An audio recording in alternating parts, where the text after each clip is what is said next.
Imagínate que estás en la emergencia, llega un paciente inestable hemodinámicamente, le haces un electro rapidito y obtienes esto. ¿En qué piensas? Rápido, en menos de 10 segundos. Tú dices, esto es una taquicardia de QRS ancho, es una taquicardia ventricular, búscame el desfibrilador, carrito de paro, todo, desfibrilo, salió el paciente. Lo salvaste de ese episodio. Pero alguna vez luego de haber sacado al paciente de esa arritmia, te has preguntado, oye, ¿qué pudo haber tenido este paciente que lo predispuso a hacer una taquicardia ventricular? Si no te la has hecho o si alguna vez sí te has preguntado eso, pero no tienes unas causas claras de por qué se produce la arritmia, ni cuáles son los mecanismos de producción, hice un video explicando esto. Te voy a dejar aquí arriba la viñeta para que puedas ir, porque hoy aquí en este video vamos a explicar cuáles son los criterios electrocardiográficos más duros para poder hacer el diagnóstico de una TB e incluso diferenciarlo de una taquicardia supraventricular. Y te digo desde ya, con estos criterios fuertes es que los diferentes autores diseñaron los distintos algoritmos que existen para hacer el diagnóstico de TB en un electrocardiograma. Así que, sin más que decir, comencemos. Existen muchos criterios reportados, descritos, todos estos que ven en pantalla. La primera pregunta es, ¿la frecuencia cardíaca será un criterio fuerte para diferenciar una taquicardia ventricular y una taquicardia supraventricular? ¿Será que está descrito algún valor específico de frecuencia cardíaca a partir de la cual yo diga, mira, si la frecuencia la encuentras en tanto, eso es una TB? Si yo calculo la frecuencia específicamente, me voy a B6, por ejemplo, y veo los complejos QS, y yo digo, bueno, esto es 300, 150, y esto va a más de 150, específicamente en 166. ¿Será que a partir de esta frecuencia cardíaca yo puedo decir que esto es una TB? Y la verdad es que el Brandwall describe que no. Esto es un criterio que tiene un valor limitado para hacer la diferencia, el diagnóstico diferencial entre TB y TSB. Pero lo que sí es cierto es que si tú encuentras una taquicardia de QRS ancho a una frecuencia de 150 latidos por minuto, debes pensar sí o sí, o sea, tener en tu mente que puede ser un flóter auricular con conducción AB, o sea, auriculoventricular 2-1, aberrante, ¿ok? ¿Y qué hay de la regularidad? ¿Será que si yo veo los QRS regulares, eso me habla más de TB? Y si los veo irregulares, más de TSB o de fibrilación auricular con conducción preexcitada o con conducción aberrante. Pues la verdad es que la regularidad tampoco es un criterio duro, no es útil para hacer el diagnóstico diferencial. En ambas, tú ves un ritmo regular. Y algo que tienes que tomar en cuenta es que en los primeros 30 segundos en el que se está iniciando la taquicardia, tú puedes encontrar cierta irregularidad.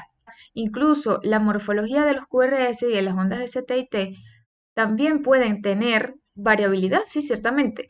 Pero si tú ves unos RR que son bastante irregulares, anchos pero bastante irregulares, eso sugiere fuertemente una fibrilación auricular preexcitada o con conducción aberrante. Pendiente, porque la regularidad ciertamente tampoco es un criterio fuerte. Y ahora sí pasamos a un criterio que quiero que nos centremos, que tiene una especificidad de casi el 100%. Es decir, que si yo lo encuentro, yo lo logro evidenciar, yo confirmo la TB. Pero si no lo consigo, como tiene una sensibilidad que va del 20 al 50%, no puedo descartar que sea una TB. Tengo que enfatizar en otros criterios de alta especificidad para poder hacer el diagnóstico. Quiero que tengas en tu mente lo siguiente. La disociación aurículo-ventricular. ¿Qué quiere decir? Que las aurículas están divorciadas de los ventrículos. Cada uno va a un ritmo diferente. ¿Ok? A excepción de una situación que lo veremos más adelante, pero en tu mente disociación es divorcio. Entonces, ¿cómo se puede manifestar en el electrocardiograma esa disociación auriculoventricular? Uno, que yo veo que las ondas P van disparando por su lado y los ventrículos por otro. Esa es una manera de evidenciar. Dos, por la presencia de latidos de captura y latidos de fusión. ¿Y qué es esto? Lo explicaremos más adelante. Yo te dije que una de las maneras es verificar que las aurículas vayan por su lado y los ventrículos por otro. Sería buenísimo si en todos los electros yo viera esto porque es un criterio duro, pero esto no es tan fácil de verificar, no es tan fácil de observarlo, porque a veces la taquicardia va tan rápido que tú no logras ver las ondas P y a veces los QRS tienen tantas muescas que esas muescas pueden ser interpretadas como P cuando realmente no lo son. Por ejemplo, en este electrocardiograma que tienes de frente, fíjate en el D2. Y en ese D2 trata de identificar las muescas que tú crees que son las ondas P. Yo voy a ir señalando. Yo creo que lo que yo voy a señalar, por ejemplo, aquí, yo creo que esto es una onda P, yo también creo que es una P, por aquí hay otra, parece, y aquí hay otra. Ok, fíjate cómo el Brandwell señala con flechas cuáles son esas ondas P. Las flechas todas están en una determinada distancia, es decir, que si yo mido el intervalo PP, que es lo que me va a medir la flecha, y yo calculo la frecuencia de esas ondas, es decir, la frecuencia sinusal, ustedes se van a dar cuenta que me va a dar una frecuencia aproximada de 80, porque incluso lo podemos ver acá bastante bien. Aquí tenemos 300, 150, 100, 75. Nos da más o menos eso, como 75, 80. ¿Ok? La frecuencia sinusal. Y si nosotros calculamos la frecuencia ventricular, digo, bueno, yo aquí tengo 300, 150. Vamos a suponer que vaya a 150. La frecuencia sinusal es 80 o 75 y la frecuencia ventricular es 150. Es decir, el nodo sinusal está disparando más lento, él va a una frecuencia lenta y los ventrículos van a una frecuencia mucho más rápida. Lo normal es que yo vea que la frecuencia sinusal es igual a la frecuencia ventricular, pero en este caso hay un divorcio. Cada uno va a su ritmo, cada uno va caminando a un paso diferente. Eso es disociación auriculoventricular. Si tú logras ver esto en un electrocardiograma donde sospechas una taquicardia QRS ancho, esto es un criterio duro para hablar de TB. Pero yo te dije que hay una excepción a esto, que no siempre tú vas a encontrar una frecuencia sinusal distinta a la ventricular, sino que en un 30% de las personas, esto lo describe el Brandwell, ellas van a tener una conducción ventrículo-auricular retrógrada 1:1. Ale, ¿cómo es esto? Me estás enredando, no sé, ya va. Vamos a ubicarnos en esta imagen de aquí arriba. Fíjate que donde está la estrella, acá, se está generando la taquicardia. Entonces el impulso eléctrico va a ascender. Nosotros dijimos en otros videos que mayormente el nodo auriculoventricular tiene un periodo refractario absoluto que impide que esos impulsos ventriculares pasen a las aurículas. Pero puede ser que este impulso subió y encontró el nodo auriculoventricular en periodo refractario relativo y él dejó pasar este impulso hacia las aurículas. Entonces, en el electro que voy a ver cómo se despolarizaron los ventrículos. Primero veo un QRS y vas a detallar las flechas rojas. Fíjate acá, veo un QRS. Después del QRS se supone que el impulso subió hasta las aurículas, ¿verdad? Subió hasta las aurículas. Y por lo tanto, la despolarización auricular se ve como la onda P. Entonces, acá, fíjate que está una P luego del QRS. Y esto se va repitiendo. Tienes un QRS y tienes luego una P. Tienes un QRS y tienes luego una P. Esto es una conducción ventrículo auricular 1:1 y esto también es una taquicardia ventricular, que no es tan frecuente. Bueno, no sé, porque realmente es infradiagnosticado, la gente no lo diagnostica, pero se ha calculado que se presenta en un 30% de las personas. Y tú me dirás, no, Ale, tú estás haciendo trampa ahí, eso está mal, porque si tú te fijas, realmente después del QRS viene la P y luego viene otro QRS, o sea que realmente el intervalo PR va de aquí a aquí. No, no, no. Fíjate que esto es una P y esto es una T. Eso quiere decir que la P está ocurriendo entre el QRS y la T. Por eso es que no vayas a pensar que esto es que esto que está aquí es un artefacto, no, esa es la onda T. O sea, la P se está metiendo entre el QRS y la T.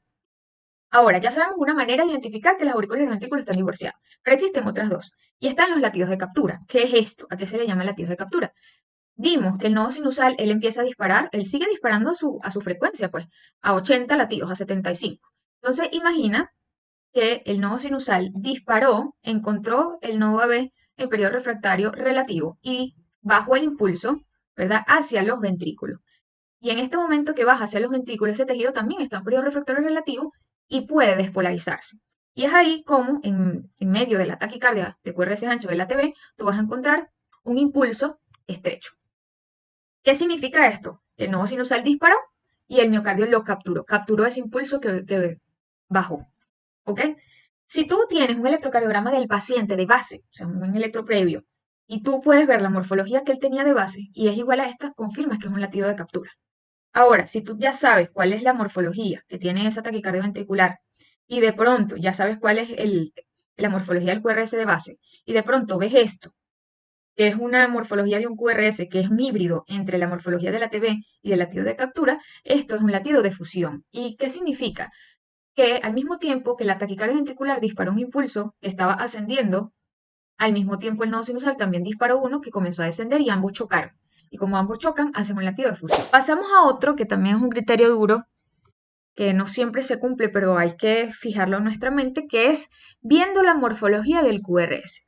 Ese QRS puede tener morfología de bloqueo de rama derecha o bloqueo de rama izquierda. No es que haya un bloqueo real de las ramas, sino que en las taquicardias ventriculares, dependiendo de dónde se esté originando ese foco de la taquicardia, puedo ver morfología de bloqueo de rama derecha o de rama izquierda. Me voy a ir al electro en la parte de las derivaciones precordiales, es decir, donde está B1 y donde está B6. Y voy a centrarme primero en B1. Y en B1 voy a ver qué morfología tiene ese QRS. Si la morfología es una R monofásica o R lisa, es un criterio para morfología de bloqueo de rama derecha. O puedo encontrar ahí una R mellada descendente. O lo describen también como morfología de orejas de conejo. Realmente a mí esto de las orejas de conejo no me parece nada útil, porque si uno coloca en Google, te vas a dar cuenta que pones orejas de conejo y hay unas que son así y otras así. O sea, esto confunde. Es mejor que lo sepas que es una R mellada descendente. Se mella cuando ella va descendiendo. Y otra morfología que pudieses encontrar es esta de una Q patológica y una R. Cualquiera de estas que encuentres en B1, ya tienes este lado de la morfología. Vamos a B6 porque B6 es el espejo de B1.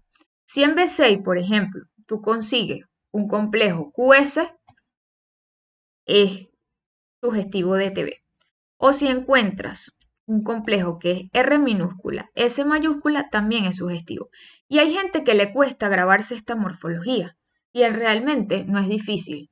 Porque sabemos que lo normal es que la onda R vaya aumentando en amplitud, se haga más alta a medida que vamos avanzando de B1 a B6. Y es por la forma que tiene la posición que tiene el corazón y el grosor del miocardio ventricular izquierdo, que es más grueso. Y lo normal es que yo veo que la S es más profunda desde B1 y va disminuyendo su profundidad hasta B6. Si yo encuentro en B6 lo contrario a lo normal, es decir, que una R sea chiquita y la S sea profunda, esto es sugestivo de morfología de bloqueo de rama derecha en una TB. Y este criterio es lo mismo que este. Una vez que ya usted se sabe esta morfología, puede sacar que la R sea menor que la S, sí y solo si yo encuentro un eje desviado a la izquierda. La gente piensa, no, es que juro cuando me sale una R monofásica en B1, me tiene que salir un QS en B6. No, esto pueden ser combinaciones. Es decir, usted puede encontrar una R monofásica en B1 con una morfología RS en B6. O puede encontrar una morfología en B1 de un QR, así como lo mencionamos, con un QS en B6. Pero hay que diferenciarlo realmente de un bloqueo completo de rama derecha. Recuerda que en el bloqueo de rama derecha tú vas a encontrar esta morfología RSR', ¿ok? Dijimos previamente que las supuestas orejas del conejo eran algo así, era al revés, o es mejor saberse la R mellada descendente. Mucho mejor que cuando va bajando semilla y sigue. Es distinto a esto de bloqueo completo de rama derecha, ¿ok? En B1, ojo, porque aquí estamos en B1. Ahora, ¿cómo sabemos que la morfología de esa taquicardia es de bloqueo de rama izquierda? Ok, nos vamos a ir a B1 y la morfología que vamos a encontrar es esta. Es la del cono de una barquilla. A mí me encanta explicarlo con este ejemplo porque imagínate que aquí tienes una tremenda barquilla con tus bolas de helado. Una tremenda barquilla, ¿verdad? Que la morfología obviamente sea RS profunda. Te vas a fijar en tres cosas. Que la duración de la R, desde el inicio hasta el final, sea mayor a 30 milisegundos. Es decir, que si ya tiene una duración de un cuadrito pequeño, ya se cumple. Que tenga un slurring o un notching o una muesca en la porción descendente de esa S, ¿ok? Y que la duración desde el inicio de la R hasta el nadir de la S sea mayor a 70 milisegundos. ¿Cómo lo voy a ver en B6? En B6 puedo encontrar un QS, aquí está el QS, porque ya esta parte más redondeada que está aquí, esto sería la T. Ojo, siempre la parte más picuda es el QRS y la parte más redondeada es la T. Entonces esto es un QS. O puede ser que yo encuentre en B6 una imagen de QR, así como lo pueden ver aquí en este lado de la diapositiva. Más sencillo todavía. Pero ¿cómo lo diferencio yo de un bloqueo avanzado de rama izquierda? Y hay algo que ustedes siempre tienen que tomar en cuenta. En un bloqueo avanzado de rama izquierda no hay vector sectal. Y el vector sectal se manifiesta en el electro como una Q. Entonces, si usted no encuentra Q en las derivaciones izquierdas, entonces esto es un bloqueo avanzado de rama izquierda. En las TB, sí vas a encontrar onda Q, pero si no la encuentras, es un criterio duro para hablar de bloqueo completo de rama izquierda. Y la morfología que yo voy a ver en B6, que es una derivación izquierda, es de R mellada. ¿Ok? R mellada. Esta diapositiva es para resumir las distintas morfologías. Entonces nos ubicamos y decimos, mira, aquí tengo B1, aquí tengo B6, y de este lado pues voy a tener cómo voy a ver las morfologías de los QRS cuando hay una taquicardia supraventricular con conducción aberrante y cuando realmente tengo una TB. Lo puedes revisar con calma. Otro de los criterios que tenemos que tomar en cuenta es la duración del QRS. Y ustedes dirán, bueno, pero ¿será que mientras más ancho sea ese QRS, más sugestivos de TB? Sí. Un QRS ancho refleja que ese sistema de conducción está bastante dañado. ¿Ok? Entonces, mientras más ancho, probablemente tenga un corazón más dañado y probablemente eso sí sea realmente una TB. Entonces, cuando yo veo una taquicardia de QRS ancho que tiene una morfología de bloqueo de rama derecha, como lo hemos explicado previamente, y ese QRS yo lo mido y mide más de 140 milisegundos, eso sugiere taquicardia ventricular. O si yo tengo una morfología de bloqueo de rama izquierda y tengo una duración de un QRS mayor a 160 milisegundos, es decir, 4 cuadritos pequeños, sugiere taquicardia ventricular. De hecho, ya de por sí los libros describen que cuando ya tú tienes un QRS que mide 160 milisegundos, independientemente de la morfología que tenga ese QRS, eso es altamente sugestivo de TB. ¿Será que si tú tienes un QRS menor a 140 milisegundos, tú puedes excluir una TB? No, porque resulta ser que también existen taquicardias ventriculares con QRS relativamente estrechos que se originan en el septum interventricular. Entonces tú me dirás, ay no, vale, qué complicado esto. Entonces resulta ser que la duración del QRS tampoco es demasiado sugestiva, sí, pero en tu cabeza vas a tener que mientras más ancho sea ese QRS, o si ya mide, por ejemplo, 160 milisegundos, eso es altamente sugestivo de TB, porque las taquicardias fasciculares, que son estas que se originan en el tabique interventricular, no son tan frecuentes. Pero esto es para que lo tomes en cuenta que en la medicina nada es absoluto y nada es una ley. Ahora sí vamos con el eje. Hay que relacionar la morfología, que ya hemos explicado, con el eje. De uno, yo tengo un QRS que está prácticamente bifásico. Y en ABF yo veo un QRS que está negativo. Entonces, yo me ubico aquí en mi eje exaxial y yo digo, ABF está positivo aquí. Quiere decir que si yo lo estoy viendo en el electro que está negativo, el vector se está dirigiendo hacia la parte negativa de ABF, hacia allá. Y de uno está bifásico. Y si está bifásico, quiere decir que el eje está perpendicular, justo en ABF, en menos 90. Fíjate tú que tenemos un eje desviado a la izquierda. Y vamos a ver la morfología en este electro. En B1 tenemos una R que parece que está monofásica. Y en B2 tiene una morfología de RSR', como la vimos, como una R mellada descendente, ¿te acuerdas? Y veo B5 y B6, sobre todo B6, y tiene una morfología de QS. O sea, esto cumple literal el criterio morfológico. Tiene una morfología de bloqueo de rama derecha, pero con un eje desviado a la izquierda. Y sí, es como, tú dirás, bueno, pero ya basta, es como raro porque morfología de bloqueo de rama derecha con un eje desviado a la izquierda. Los bloqueos de rama de por sí ellos no desvían el eje. Pero en tu cabeza, cuando tú ves esto de que te da para un bloque de rama derecha, pero el eje desviado a la izquierda, esto es altamente sugestivo de TV. Porque literal, en la TV, el corazón hace un movimiento de rotación que literal su eje prácticamente se va a desviar bruscamente a la izquierda. O va a caer en el cuadrante morado, que es el de tierra de nadie o es el de anormalmente desviado. ¿Ok?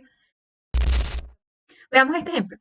Fíjate que, para que nos ubiquemos, acá tenemos las distintas derivaciones del electro, 12 derivaciones. Esto significa que es ritmo del nodo sinusal. Y esto es TV. O sea, esto es un impulso que se venía disparando y de repente se desencadena la TV. Entonces, veamos. ¿Cómo está D1? ¿Está positivo o está predominantemente negativo? Está predominantemente negativo. Y para acá yo tengo lo positivo, el eje se me estaría desviando para acá. ¿Y cómo encuentro ABF? ABF lo encuentro predominantemente negativo. Eso quiere decir que si yo aquí tengo lo positivo, el eje estaría desviándose hacia acá. Quiere decir que el eje va a estar entre menos 90 y más o menos 180. Ok, está normalmente desviado. ¿Y cómo veo yo la morfología de ese QRS? De hecho, este está más o menos en menos 130 aproximadamente, menos 125. ¿Y cómo está la morfología? Si yo veo B1, no tiene una morfología típica, pero está RSR'. Y fíjate que en B6, perdón, tiene una R monofásica. O sea que la morfología realmente no es la típica, esto no cumple el criterio.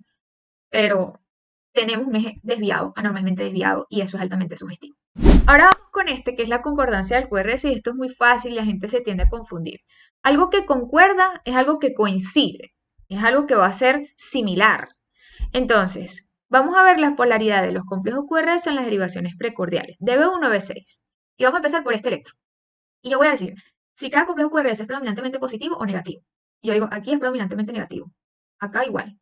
Acá también. En B4, sí. En B5, of course. Y en B6, también predominantemente negativo. Es decir, que todos los complejos QRS de las derivaciones precordiales en este electro concuerdan en la polaridad negativa y por eso se dice que hay concordancia eléctrica. Veamos el otro electro, el que tenemos a la izquierda. Aquí es un poquito difícil distinguir cuáles son los QRS y las ondas T, pero yo les dije que nos íbamos a guiar donde la onda fuera un poquito más redondeada. Esto sería una onda T y todo esto serían los QRS, que es más picudo. Yo digo, mira, realmente aquí es negativo. Y acá también sería negativo en B2. Pero en B3, yo digo, cónchale, en B3 a mí me parece que es positiva. En B4 me parece que es positiva. En B5 también me parece que es positiva. Y en B6 no estoy clara. O sea, para mí, esto no hay concordancia eléctrica porque no concuerda la polaridad de todos los complejos QRS en las precordiales. Y por lo tanto, puede que esto sí sea una TV porque yo encuentro otros criterios fuertes como la disociación AB, por ejemplo, pero no tiene el criterio de la concordancia del QRS.